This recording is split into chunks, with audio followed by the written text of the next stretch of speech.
आजच्या ब्लॉग मध्ये तुमचं स्वागत आहे। आज मी तुम्हाला माझ्या मॅडमनी शाळेत पंखा करा शिकवलाय। कशापासून करा शिकवलाय? कागदापासून? कागदापासून। खाली ठेवून करा सरळ। असं असं असं कोणत्या मॅडमनी शिकवलाय तुमच्या? मोठ्या मॅडम मध्ये। होय।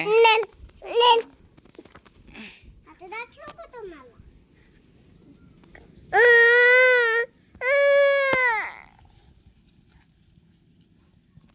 हे बघा, माझा पंखा कसा आवडला?